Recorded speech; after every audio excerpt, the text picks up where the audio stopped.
A military inquiry may look at just what the Navy SEALs and the other U.S. troops on board were doing there and why.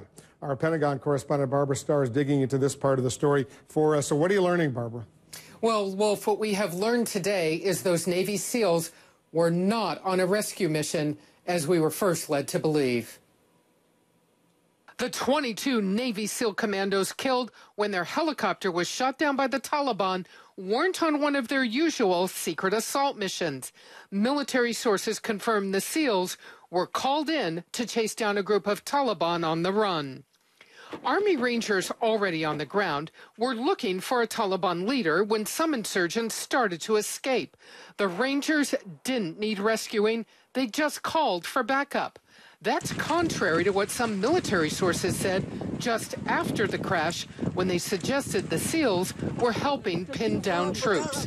It's all raising questions why so many SEALs were on a single vulnerable helicopter. They ended up exposing the entire force, unfortunately, to enemy fire. And all it takes is one lucky shot.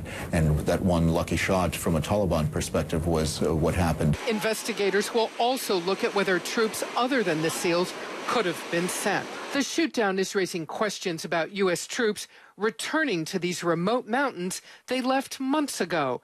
Insurgents have set up new strongholds, especially here in Wardak province, where the shootdown happened. Many of these valleys were previously held by U.S. and NATO forces, but because we have concentrated on more populated areas now, the Wardak areas have actually been given over to the Taliban. The Pentagon doesn't think the Taliban even knew the helicopter was carrying SEALs from the same unit that killed Osama bin Laden. But commanders asked Defense Secretary Leon Panetta to ban release of the names of the dead men, even though many families have already identified their loved ones. The worry?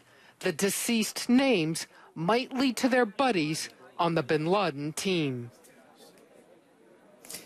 And now, Wolf, let's go back to that 10-year-old little boy who would like the world to remember his father.